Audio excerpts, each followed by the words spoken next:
kehilangannya Kedah ni telah pun berlaku ataupun telah kita ambil sebagai zaman kehilangannya zaman Sultan Muhammad Jiwa, iaitu Sultan yang memerintah Kedah antara tahun 1710 hingga tahun 1778 Masehi. Jadi pada masa ini Kedah ni, yang kita Kedah ni, daripada Pulau Singgilan di utara sana tu, dekat depan dengan Pangah tu, sampai kepada Pulau Sembilan di depan Negeri Perak ni, itu Kedah lah. Daripada Padang Maksiat. Ceritanya mudah aja. Tuan-tuan boleh hafal yang ni. Kehidupan Pak Ndak Maya. Nombor satu, tengok kehidupan Pak Ndak Maya dan isteri dia nama Cik Alah. Mula-mula mereka ni agak daif, kemudian mereka jadi kaya. Simple aja. Jadi siapa yang nak kaitkan dengan pelancongan ke apa kan, ambil sikun cerita ni. Jangan ambil sikun cerita lain. Sebab daripada 17 versi tu macam-macam. Pada satu masa Mas Suri berumah tangga dengan satu orang namanya Wayah Ayah. Dia ni seorang pahlawan. Di samping dia juga seorang peniaga. Mana pasangan ini telah memperoleh seorang anak, Wan Muhammad Idris. Kemudian Wan Yahya ditugaskan ke medan perang antara Kedah Siam, iaitu dipimpin oleh Tengku Kudin pada tahun 1831. Perang itu berlaku kira-kira 5 bulan. Lepas tu Mas Suri ditinggalkan di kampung. Semasa itulah telah timbul fitnah mengatakan beliau melakukan perbuatan sumpah. Lepas tu berikutnya Pengulu Langkawi, Datuk Pertama Jaya telah menjatuhkan hukuman mati tanpa merujuk kepada Sultan. Akibat daripada keseliman itu, hukuman itu Langkawi telah musnah. Tak boleh dibawa. Orang tua-tua dulu dah sahkan. Dari segi sejarah kita boleh pakai. Kan? Baik. Satu lagi yang kita tinggalan ataupun dari sudut sejarah kita lihat, Mas Suri ini mempunyai silsilah dia sendiri sejarahnya. Jadi makam tinggalan yang ketiga ni, makam ni seperti yang kita tengok sekarang di Langkawi. Jom pergi tengok, ada makam tu. Jadi ini adalah bukti sejarah. Bukti sejarah yang menunjukkan bahawa peristiwa yang berlaku adalah peristiwa benar. Tuan-tuan dan puan, sekarang ni kita tengok masa kejadian tu. Bila Sultan Ahmad Tajuddin siap, pada hari kejadian 24 November 1821, kita duk tengok buat penuri. Datuk Bendahara kahwinkan anak dia, anak sulung dia nama Wan Mek binti Datuk Bendahara ni kahwin dengan Wan Muhammad Saman, yang akhir sekali akan jadi Perdana Menteri Kedah. Wan Muhammad Saman ni apa, kahwin. Duk tengok nak peringai tu lah. Peringai Wan Mek ni siap sampai dengan kapal-kapal perang dia. Lepas tu kita ingat ambil perang. Lepas tu dia panggil lah Datuk Bendahara dan Datuk Laksamana ni masuk atas kapal. Terus dia lepas tangkap je. Lawan mati banyak lah. Cerita lah kan. Tapi akhirnya kota kalau Kedah telah ditawan. Itulah pertama kali Kedah telah ditawan.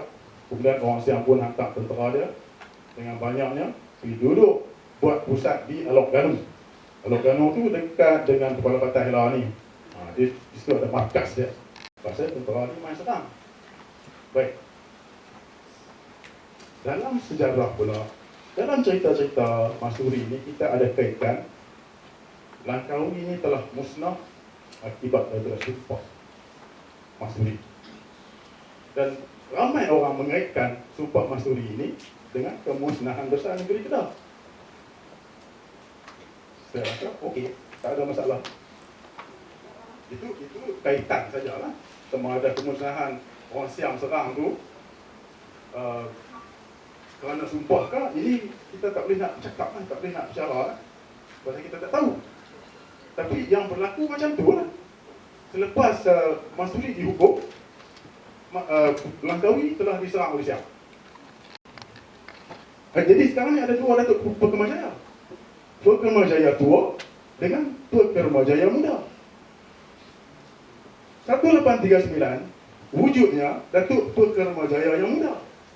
Kalau kita nak letak 1839 sebagai peristiwa Mansuri itu, tak betul.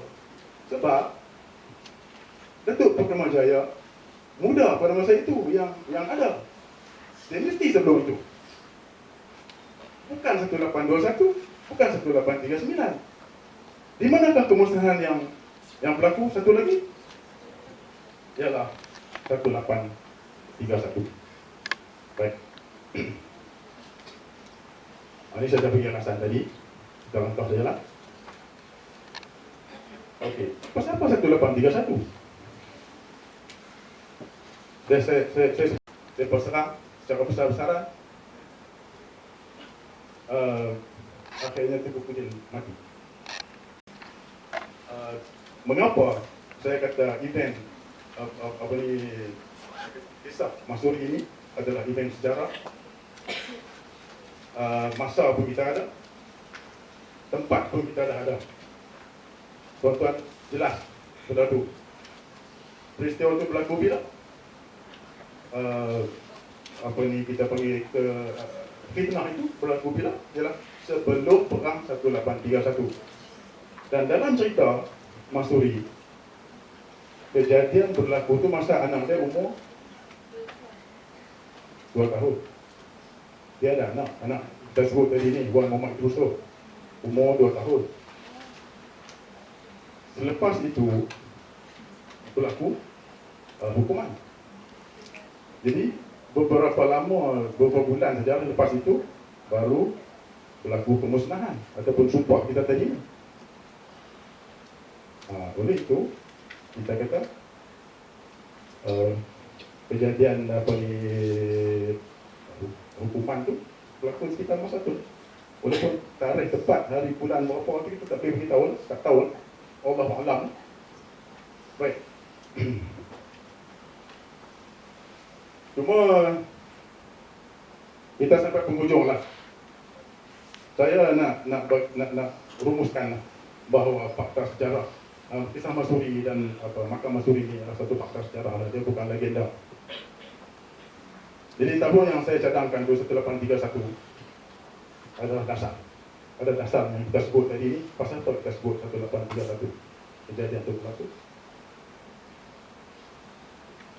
Kemudian ada beberapa pihak yang saya dapat tahu untuk menidakkan lokasi makam itu.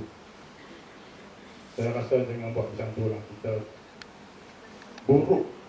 buruk bagi Langkawi ini kalau kita menidakkan tempat itu adalah makam. Sebab apa? Sebab orang yang main Langkawi ini ada aura yang Mansuri itu nak tengok makam tu lah.